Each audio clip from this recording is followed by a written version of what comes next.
Rocky Mountain Construction is known for being one of the best roller coaster manufacturers of all time. They specialize in redoing old wooden roller coasters that became rough or just had a bad layout, and turning them into one of the world's best roller coasters with their iBox track. And on top of that, they changed the layouts to have a much better ride experience with ejector airtime and even inversions. Their first project was New Texas Giant at Six Flags Over Texas, which was a conversion of the old Texas Giant that opened in 1990 by the Din Corporation. A great manufacturer, by the way. And this led to many other parks across the world wanting their own RMC hybrid coaster. And as of October 2025, there are now a total of 16 RMC iBox coasters, including 2 ground-up ones. But that brings us to today, where we haven't seen another iBox coaster get built since 2023.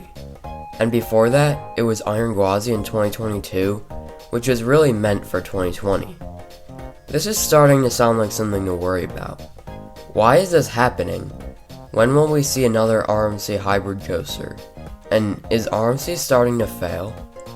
Well, as you might expect, this is a very complicated question, and it's really hard to give it a yes or no answer to.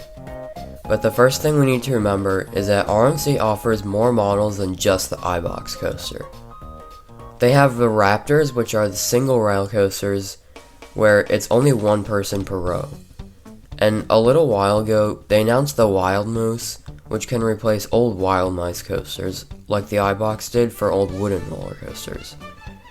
But none of those have been sold yet. Oh, and they also have the Topper Track coasters, but they're done selling those because it's not even an option on their website anymore.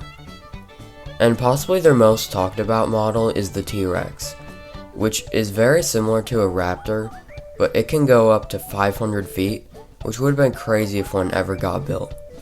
But if it ever does, it probably won't reach 500 feet for obvious reasons. And it probably also wouldn't be a T-Rex either. It would probably be a Split Rex, which is the new rumored RMC model, which can do pretty much the exact same thing as a T-Rex, except it just has 2 rails, I guess. I don't really know what the advantages would be to this, if there are any at all, but there's a good chance that this isn't even real, because it was never confirmed by RMC. And then of course, they have the hybrid coaster, which can either be ground up, or a redo of an old wooden roller coaster. So those are all of the models that RMC offers, which might sound like a good amount, but they really only consistently build hybrids and Raptors. Well, actually, Raptors are really the only ones that have been kind of consistent lately. But it just doesn't make sense. I mean, RMC's coasters are probably some of the cheapest that you can buy from a major manufacturer. For reference, Steel Vengeance only cost about $7.5 million to build back in 2018. Which is insanely cheap for how big of a ride it is. Compare that to something like Orion at Kings Island, which was built 2 years later. And it does even have a slightly shorter track length, but it still costs $30 million. And I know that the footers and parts of the structure were already there for Steel Vengeance, but still, it's hard for a park like Cedar Point with that many good roller coasters to get a signature roller coaster for less than $10 million. And not to mention, RMC is pretty high quality too. Whenever a park buys an RMC, they know that they will get a high quality roller coaster that most people, including the general public, will really like. So when you look at all this, it just makes no sense why RMCs aren't getting built more. But another thing we need to look at is who RMC usually works with. And by far one of their biggest customers is Six Flags. They were the ones that gave RMC a chance on New Texas Giant back in 2011, and they converted many of the old wooden roller coasters in the chain. And they made them much better and more intense coasters with ejector airtime and inversions. But after Twisted Cyclone in 2018, they built 2 Raptors and haven't worked with RMC since then. Cedar Fair was another one of the major customers that worked with RMC, and they actually only worked with them in 2018. But they haven't worked with them at all since then, which is mostly because of Steel Vengeance being very problematic between the heavy trains and stress on the structure. And 2 trains also bumped in the station.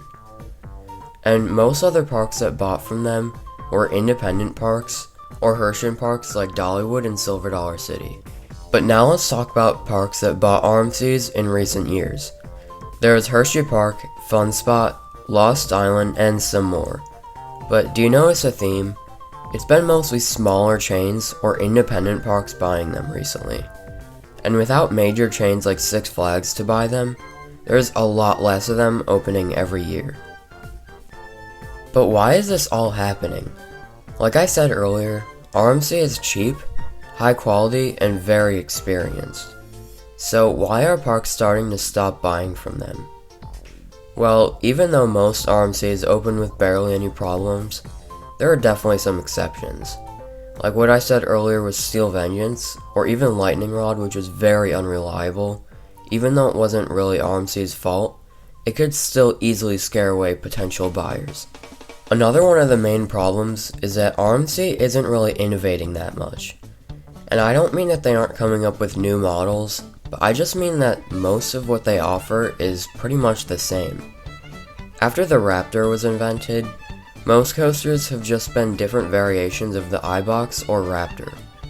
Like how T-Rex is just a supersized Raptor, or the Wild Moose is just a family iBox coaster, except that one actually is kinda cool because it's made to perfectly replace old Wild Mice. But I don't really know if there's that big of a market for that. But what there is a very big market for, especially in the last 5 to 10 years, is launch coasters.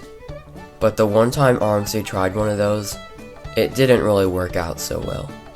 Especially because it was an uphill launch and it had to overcome gravity, which made it even more unreliable.